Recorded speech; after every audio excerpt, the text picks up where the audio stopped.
Guys दिन की शुरुआत हो चुकी है और बाइक की सर्विस करेंगे आज। तो चलो भाई देखो अब मैं क्या करता हूँ। ओके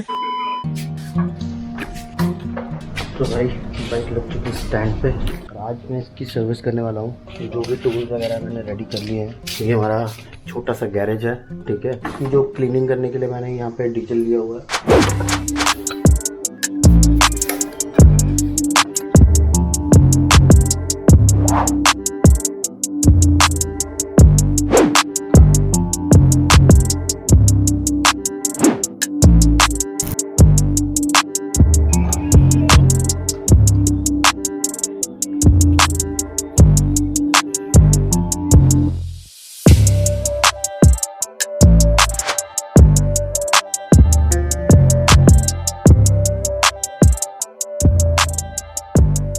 गाइस चैम्बर मेरा हो चुका है कम्प्लीटली क्लीन।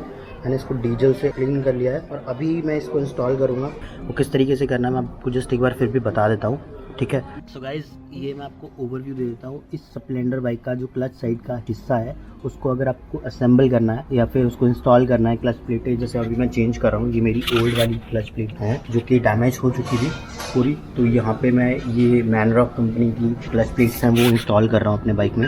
सो इसको इंस्टॉल करने के लिए मैं आपको जस्ट बेसिक सा बता देता हूँ। ये आपकी क्रैंक शाफ्ट है जो कि आपके पिस्टन के साथ कनेक्टेड रहती है और ये आपकी गियर शाफ्ट है और ये आपकी किक होती है, ठीक है। ये वाली आपकी गियर रॉड होती है जो कि उस साइड से कनेक्टेड रहती है आपके फुट वाले गियर सेट के साथ। और ये जो स्टार है ये शिफ्ट होता है जब आप गियर डालते हैं उस सिचुएशन पे, ठीक है। तो इस पॉकेट को कहते हैं जेपीडी पिनियन। तो सबसे पहले ये आपको इंस्टॉल करना है। उसके बाद ये होती है क्लच हाउसिंग। इसको जस्ट अभी आप ऐसे ही लगा दो। इससे पहले इस वॉशर को कुछ इस तरीके से इंस्टॉल कर देना, बट ओवरऑल ये सब चीज़ें इस तरीके से ही इंस्टॉल होती है, ठीक है। उसके बाद यहाँ पे एक लगता है cut washer. Let me just show you. ये वाला कट वॉशर है, ये जो स्पेशल कट सा बना हुआ है।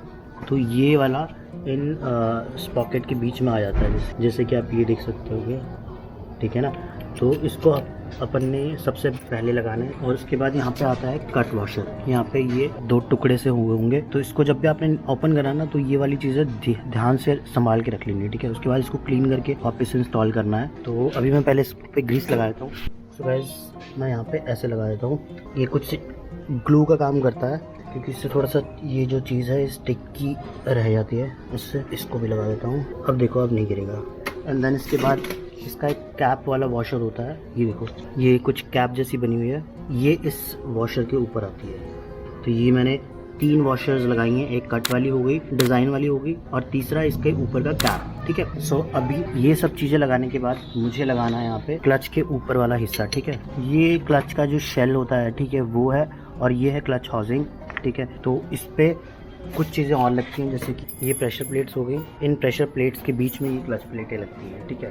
तो गाइस इस पर थोड़ा सा लाइक डीजल लगा हुआ था तो इसलिए मैं एक बार क्लीन कर देता हूँ उसको। ये वाली सारी चीज़ें फुली नीटेड क्लीन होनी चाहिए सो दैट थोड़ा सा भी अगर डस्ट वगैरह इस पर रह जाता है तो वो आपके इंजन को हार्म कर देता है, ठीक है। सो सबसे पहले ये हाउसिंग के बीच में ये क्लच प्लेट्स डालनी है, फिर ये प्रेशर प्लेट डालनी है। इस साइड थोड़ा सा सॉफ्ट होता है और दूसरा साइड थोड़ा सा हार्ड होता है, ठीक है। तो ये इसमें ना इतना ज़्यादा फोकस नहीं होता है। दिस इज़ एक्शन कैमरा, तो थोड़ा सा आपको अंदाज़ा हो जाएगा अगर आपके हाथ में ओरिजिनल प्रेशर। कुछ इस तरीके से इसको लगा देना है। ये एक एक के लाइक सेट पे लगाना है। सबसे पहले क्लच प्लेटें डालनी है, उसके बाद प्रेशर प्लेट डालनी है, ठीक है।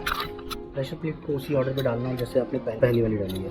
पहले मैंने अगर सॉफ्ट वाला ऊपर से डाला है तो उसके बाद ये वाला डालना है, ठीक है ना।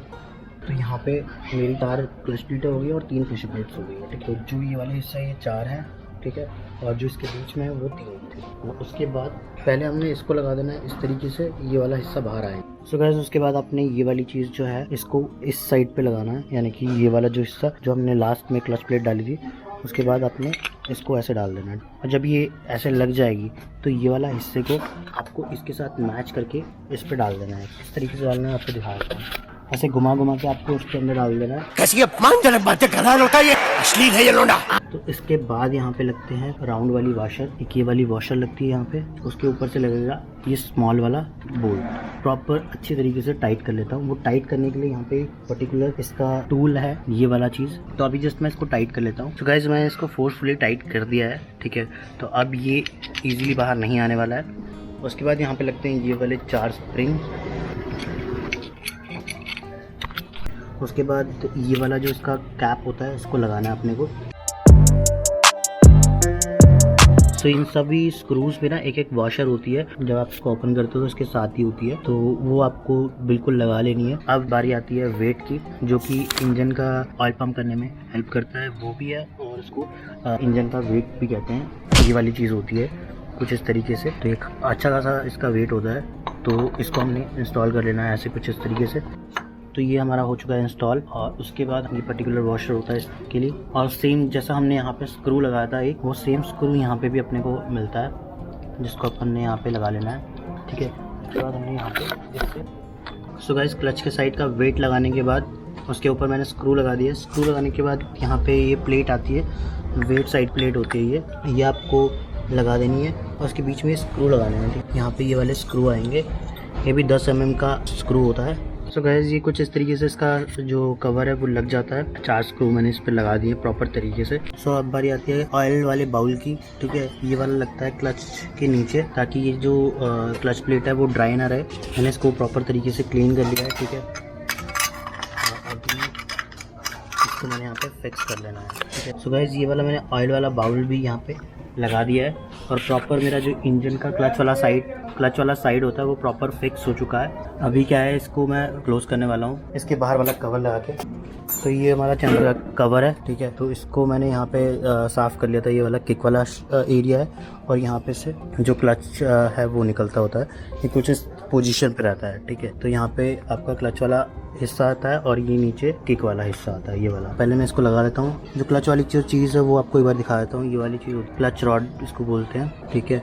और इस पर एक स्प्रिंग लगा होता है, और एक ये ऑयल वाली रिंग लगी होती है, और एक ये होता है क्लच वाला पुली। ये वाली जो चीज़ है यहाँ पे इस तरीके से इसको पुश करती है अंदर को, तो हमारा क्लच जो है वो प्रेस होता है। सो गाइस ये मैंने क्लच वाली रॉड जो है वो यहाँ पे इंस्टॉल कर ली है।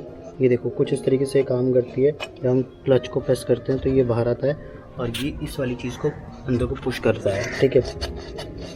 सो गाइस नेक्स्ट स्टेप होता है इसका सील लगाना। ये वाली चीज़ जो उसके ऊपर लगाई है मैंने, ये एक तरीके का लेज़र या फिर आप कह लो कागज़ का टुकड़ा सा होता है, जो कि इस शेप में आता है, पर्टिकुलर ये चैम्बर के शेप में आता है। तो मैंने ये वाला चीज़ इस पर लगा दी है, और अब मैं इसको यहाँ पे लगा दूँगा। और इस पर मैंने ये एक एनाबॉन्ड नाम की चीज़ होती है, ये एक तरीके का सिलिकॉन बन जाता है सूखने के बाद, जो कि इसको कह लो एयर टाइट रखता है। तो गैस अभी क्या है, मैं इसको लगा देता हूँ, उसके बाद आपको दिखाता हूँ। सो गैस चैम्बर मैंने लगा दिया है। यहाँ पे मैंने अब स्क्रू लगाने, जितने भी स्क्रू हैं, एक्चुअली मेरी बाइक में एक सी स्क्रू नहीं है, इसलिए मैंने यहाँ पे ये एनाबॉन्ड लगाई है। अदरवाइज वर्कशॉप वाले होते हैं वो लोग यहाँ पे ग्रीस लगाते हैं, ताकि बाद में यही सेम पैकिंग यूज़ हो सके। इसको एक तरीके से नॉर्मल वर्कशॉप वाले पैकिंग भी कहते हैं, इंजन पैकिंग कह लो चाहे सील कह लो, बात एक ही है। तो अभी मैं क्या है इसको लगा रहा हूँ, उसके बाद इस पर सारे स्क्रू लगा दूँगा।